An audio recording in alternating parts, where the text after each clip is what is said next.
OK, great. Now, we're calling this an Oxford Union debate. I actually went to the other place, but I used to do a lot of debating, so it's quite exciting to be chairing this evening. We're going to have 3 rounds with an initial 7 minutes for each speaker, then 5 minutes of rebuttal, and then we're going to have a 3-minute round for them to make closing remarks, and also, if they feel the urge, have a little chat about the tweets which are popping up, handed in by you good people. I'm going to be super strict on timing. We've got a big clock down here, so let's start by proposing the motion. Linnet. I'm supposed to propose a motion? Yeah, go on. I was assured I wasn't. OK. Oh. Sorry. No motion. The House doesn't believe anything. They have to be convinced. Sounds good.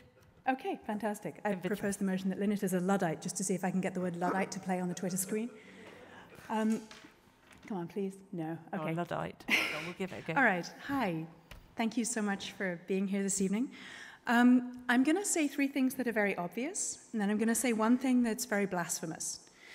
Here's the first obvious thing. Data is power, and power is always asymmetric. The second obvious thing is that data's nature is to replicate. You can never put it back in the box. It will always be out there. It will always replicate. And I'm not sure that we're debating data as if that were true of it.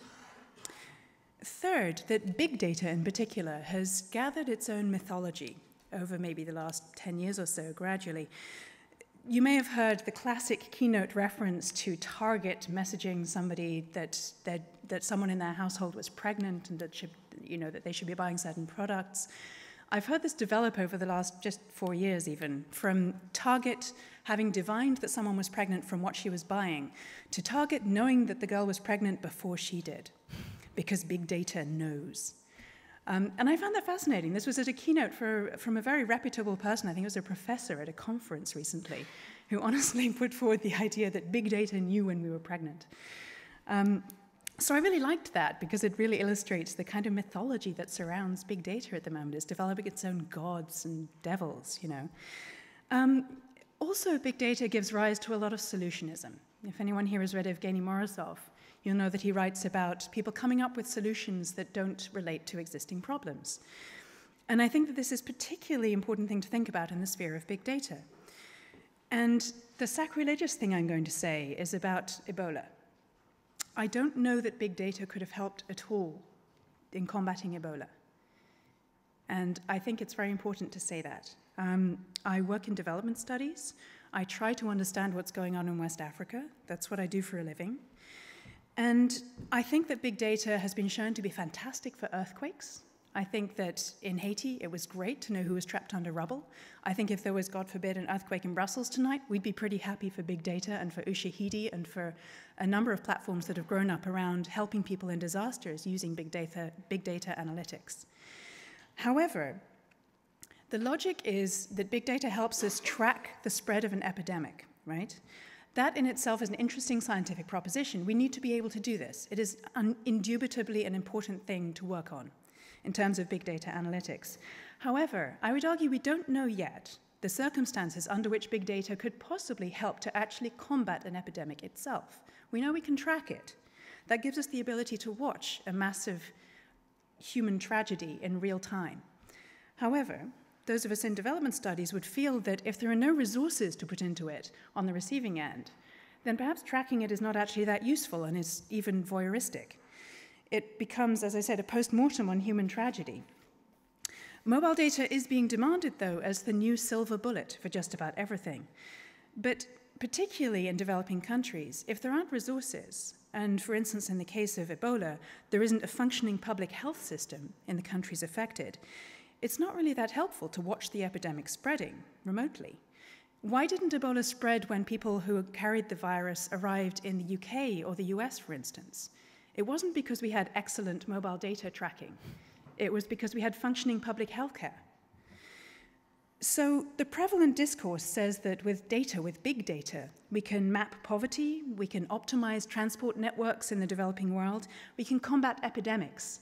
That's very exciting, and I, for one, would absolutely love to see that happen. However, it's not we. We can track these things. We can do these analytics. A lot of the people in this room probably work on these analytics. But it's the country or the local authorities whose job it is to actually do the business of taking care of these things, to relate the analytics to what is happening in the country. And without money and political will, a visualization is just a really clever map.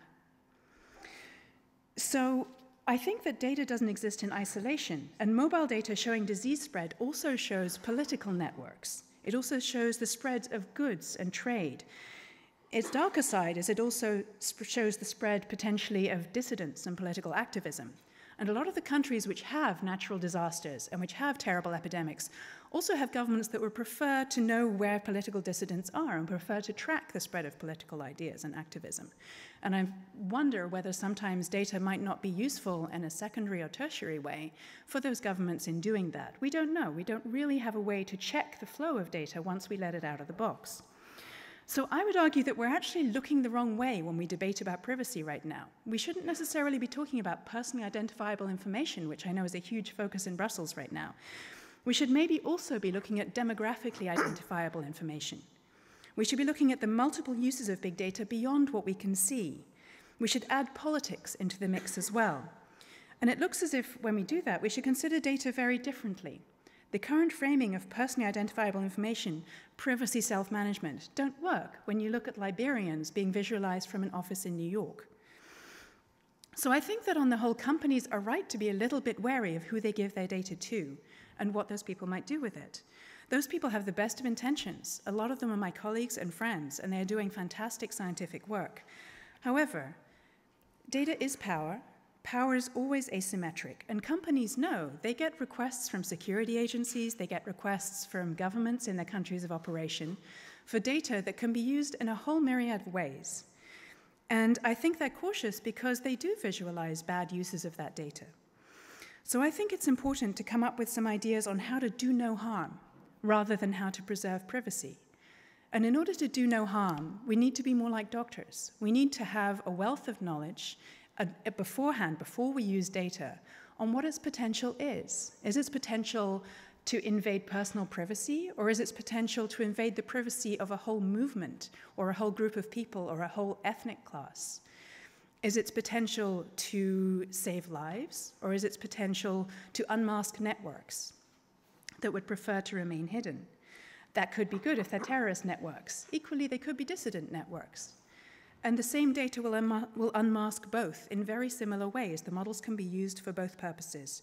So I'm arguing that to do no harm, we need to be more like doctors than insurance lawyers. We don't just need to look at the harm after it's happened. We need to know what we're doing beforehand. Thank you.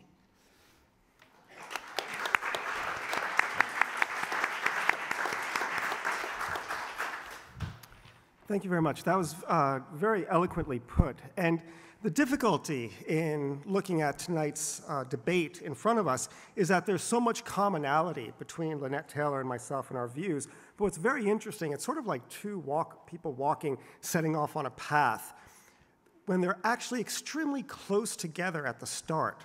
But because one person is just 1 degree off course, just a little bit, they take a couple steps, they're still shoulder to shoulder. They walk further and further, we're still very close aligned. But the further and further we get, farther and farther we're going to diverge until, after 2 days of walking, we're miles apart. And I feel that that's the situation here today.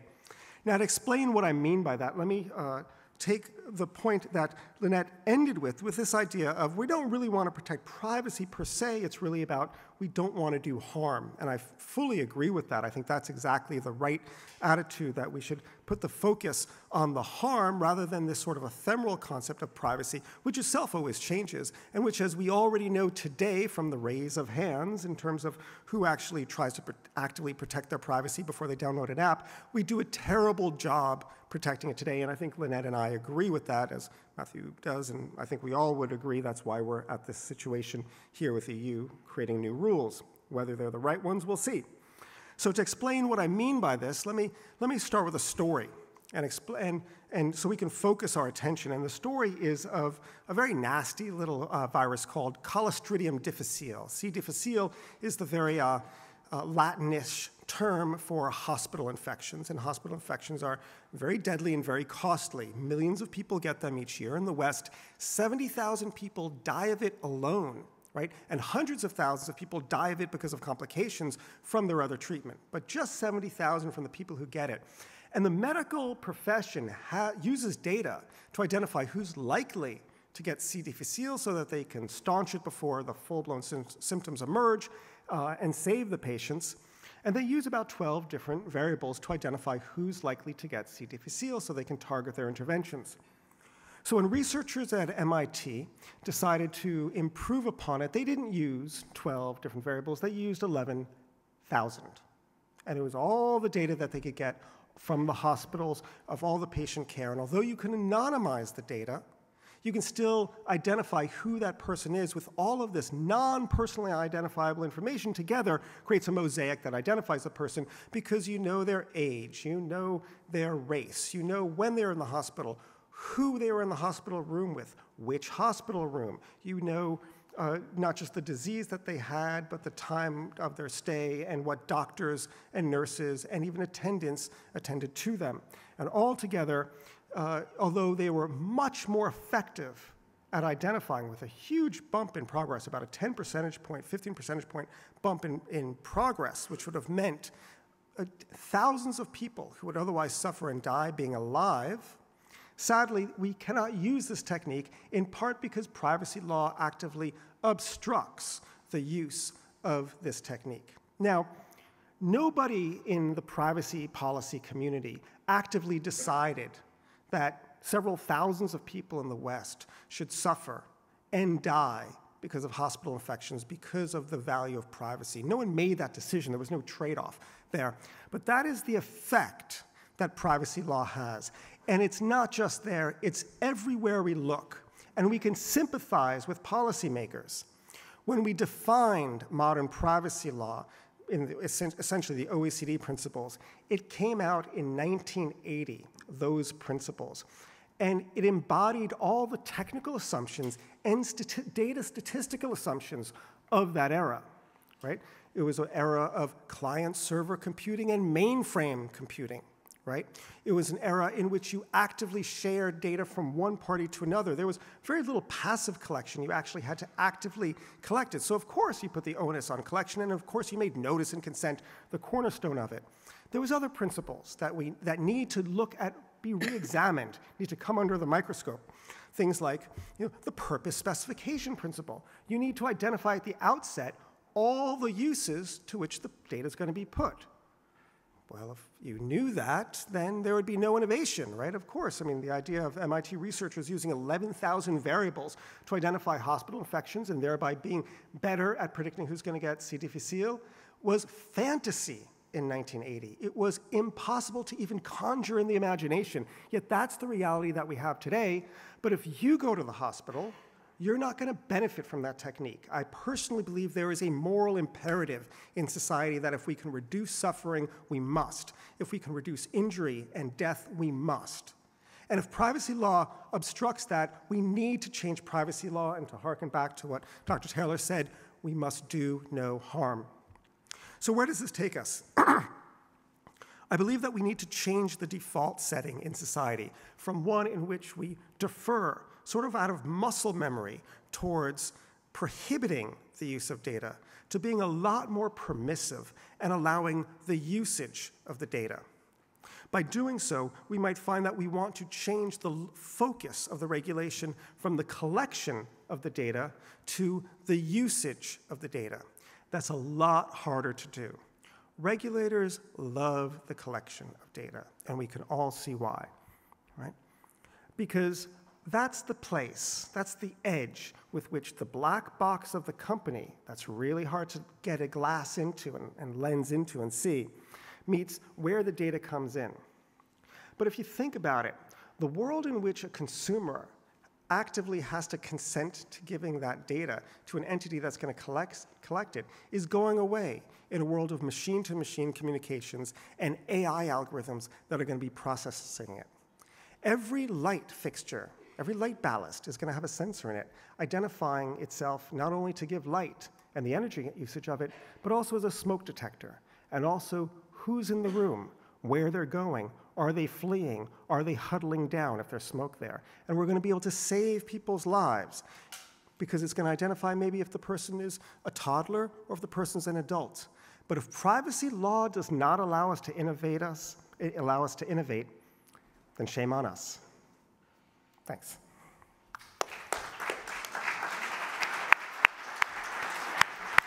Great. Lots and lots and lots to think about there. So the path is diverging. I like it. Linnet, I can see you're keen to come back on a lot of points Ken's made. Go on. Thank you. Yeah, it's tough to disagree with the idea that we should be treating Clostridium difficile, or even learning to say it. So I think we're together on that. And I'm also together with Ken on the idea that there is a moral imperative to reduce suffering. No one could possibly disagree with that. However, I have a 4-minute and 45-second story on the problems of reducing suffering using big data. There's a program called the Harvard Signal Program, which is part of the Harvard Public Health Program, which I think 5 years ago or so decided that they were going to analyze satellite data from South Sudan in order to identify the abuses being committed there by the North Sudanese army against the people of Darfur and of South Sudan generally. So in order to reduce suffering, they've created a phenomenal machine learning program which can distinguish tukals, which are the local huts in South Sudan, which can distinguish tukals from trees, from wells, from other natural features of the landscape, and can tell you whether a given tukal has been destroyed by human activity, as in it has been burned, or shelled by artillery, or whether it has been burned by natural wildfires. So they can essentially trace, again we come to this word, trace the conflict occurring and see which villages have been burned. They did this in order to alter policy on Sudan. They're working in America. They very much want the US government to come out against the Sudanese government and call it a genocide. They were very effective in changing policy. However, not US government policy. They found within a few weeks of developing this machine learning framework that their data was being hacked, not once, not twice a day, but hundreds of thousands of times by machine hackers from abroad that were trying to get into the data set before it was released every day and trying to get into the base data rather than just the maps or the statements that were released. The team's own cell phones were also hacked and their own personal computers were hacked, again, remotely. When the FBI investigated this, they said that it was coming from somewhere in Africa. And it's very likely that it was, in fact, the Sudanese government using the data that was being gathered from the satellite learning program to determine which villages had not yet been destroyed in the conflict so they could target the next strikes. I use this to illustrate both the problem with a simple moral imperative in the context of big data, and also the problem of focusing, again, on individual data. This was data which didn't show any humans. Not one human was identifiable at all. Never mind people. I mean, you couldn't see any humans. You could see huts. And from this has come an enablement of an even greater tragedy. I'm not arguing that big data is bad by any means, but this is just one way of explaining how we genuinely don't know what is going to happen when we start doing big data analytics about things that we consider massively important. And we really don't know how to do no harm. So we need to reconceptualize how to deal with this kind of data. And we need to reconceptualize it beyond the personal, beyond the individual. Otherwise, we might find that we're changing policy that we really don't want to change. And with that, I'm actually out of examples, so I'm going to hand over. But one observation is that we're actually measuring how much people tweet in English about things. And so England appears to be extremely active on everything from waffles to hacking. It's true. I'm sure we can put in a few words in Dutch in the next one. Yeah. It's lovely. All right. Brilliant. Thank you so much.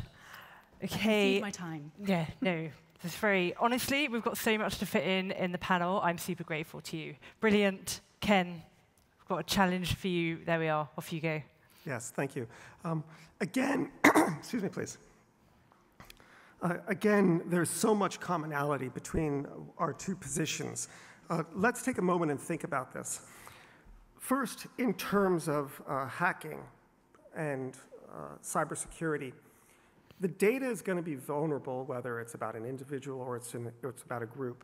It's going to be vulnerable whether it's about Google AdWords or it's a photograph on Facebook or it's our bank account details. Okay? In fact, the more expensive it is, the more vulnerable it is, and the more likely it's actually being compromised. It's an absolute crisis just in Davos. That's all they spoke about for the last 3 days was cybersecurity. In fact, in some ways, the meeting was dedicated to cybersecurity.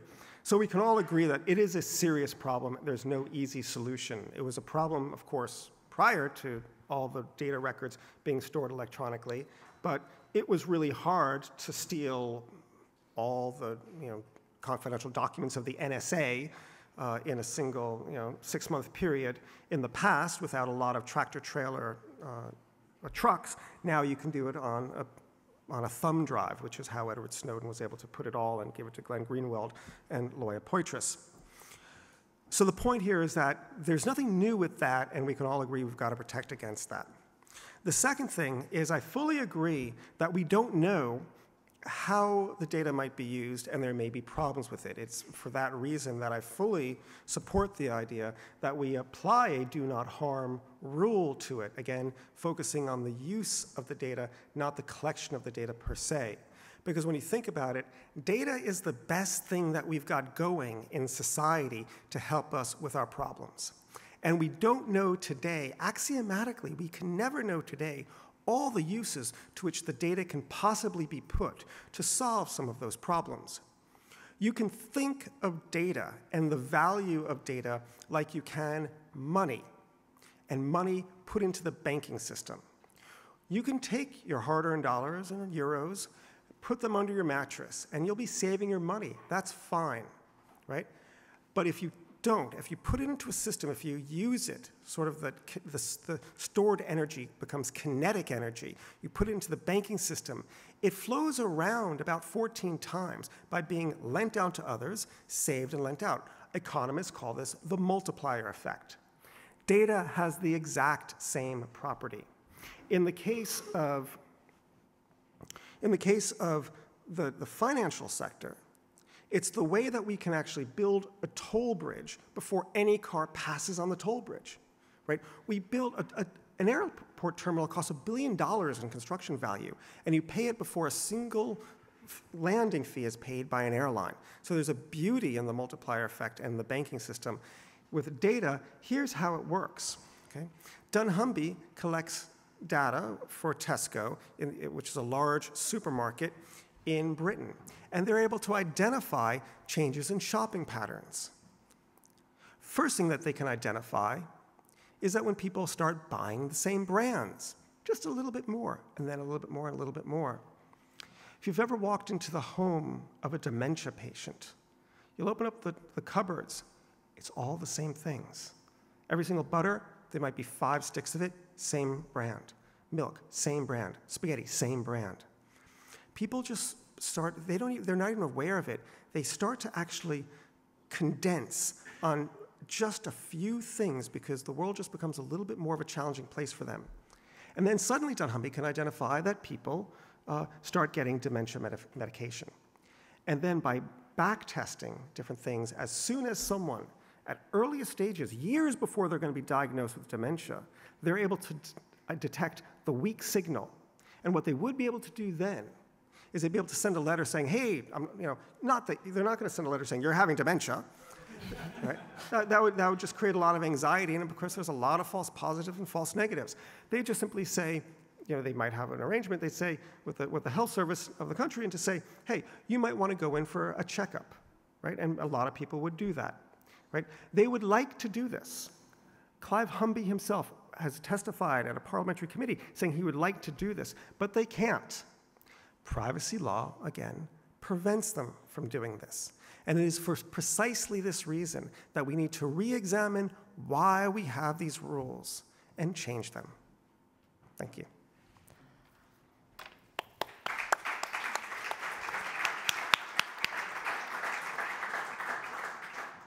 Perfect. All right. So lots to think about. Health, do no harm, what you reveal in your weekly supermarket shop. I find that frankly terrifying, but very intriguing. Linnet, would you like 3 minutes to sum things up for us? Yes, thank you. Thanks. This has been an interesting way to think about data. And I appreciate getting to do this with Ken, who is very good at this indeed. He's making me think, though, that the 40 billion and upwards data market is often referred to as being composed of essentially machine communication. bits of data that are like money, that can be put in the bank, that can create interest, that can be used for wonderful things. It is like that, but it's also composed of us. Those data represent us, and to some extent, a philosopher would say they actually are us. And when you use those data, you are using the people that generated them. And I don't know that we have a good framing within which to think of that. We don't really have rules about who can sort and categorize and act upon us using our data. We think about who can sort and categorize and act upon us as our government, through censuses, through surveys, but not using big data. We need to get there, and we're not there yet. All data is human subjects data, including sensor data. That light bulb that Ken referred to, that's human subjects data. What my car tells the garage about its running, that's human subjects data. That's about me and my life and my behavior. And I have a problem with that being treated like money, or being treated as sterile bits and bytes that don't actually relate to my autonomy and my freedom and myself. I don't really care if you don't plan to use it badly right now. I don't want it out there, because I can envisage ways in which a longitudinal data set about me, the length of my life, will definitely impact on my freedom and autonomy in the future, and on the autonomy of my family and my children. So I think that the current norms and rules, including the fair information practices about purpose limitation, about notification, and about consent, are really looking in the wrong direction. They're looking at the immediate. As Ken points out, they're looking at collection. And they're looking just at me specifically. Whereas safe data, even the safest data, de-identified data that doesn't show people, can have very unsafe consequences. And we know this empirically now. There's all this call for, case studies on data harms. We have them. They're just the serious ones are not taking place in Brussels. We may get unwanted marketing. We may get calls at 8:30 in the morning on a Saturday and not like that very much. But people are getting artillery strikes targeted at them because somebody in Boston is doing analytics on data about them. I find this problematic that we don't have a framework, and so do the people doing the analytics, by the way, to deal with this. And I think that one conclusion for me comes out of this is that group privacy is the next direction to go. We need to think about it. We need to think about, when you think about group privacy, do you lose individual privacy? Is it a either or? Is it a both and? And what does it mean? How can we attack that question intelligently and in debate between equals and between those who are really informed? So that's the question I would like to leave you with.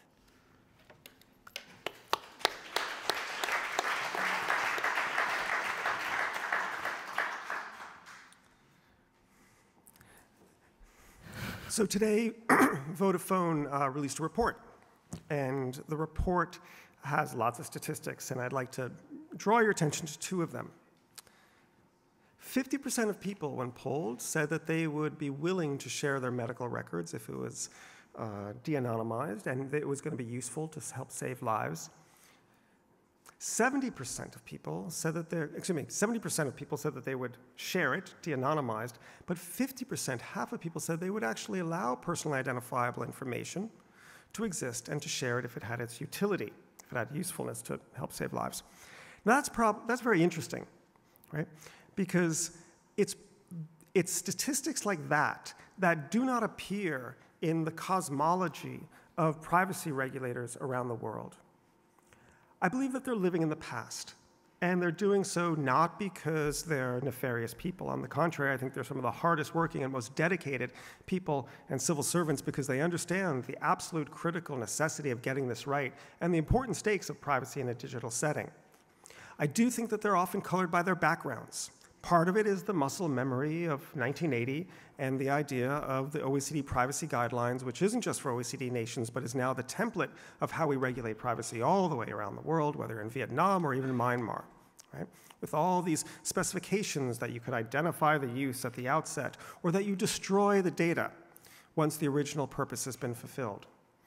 That's part of it. The other part of it is I think that here in Europe, sadly, when it comes to privacy regulation, we're also often still living in 1943.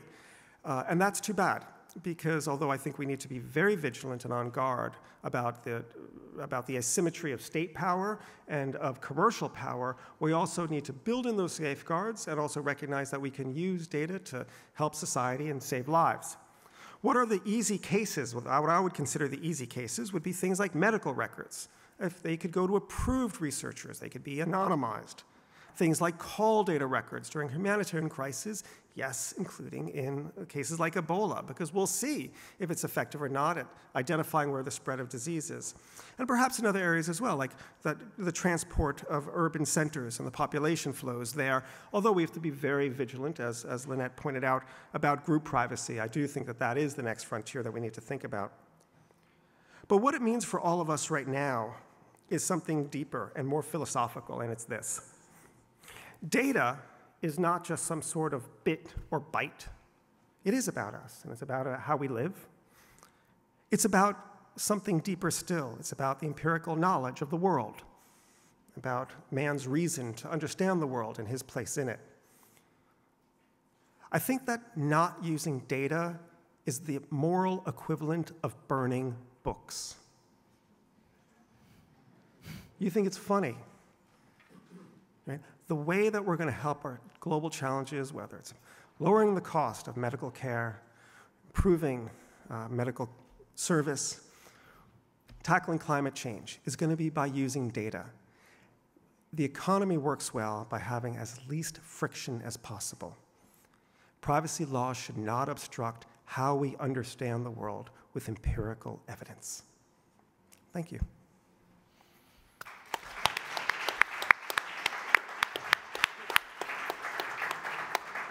Perfect. Let me thank both the debaters. That was absolutely fascinating. We've got everything from real-life examples of burning huts to possible examples of burning books, from the supermarket shop to the global issues. Sort of huge philosophical pile of things to think about for the panel. Guys, thank you so much. Everybody, say thank you again to our debaters. They were superb.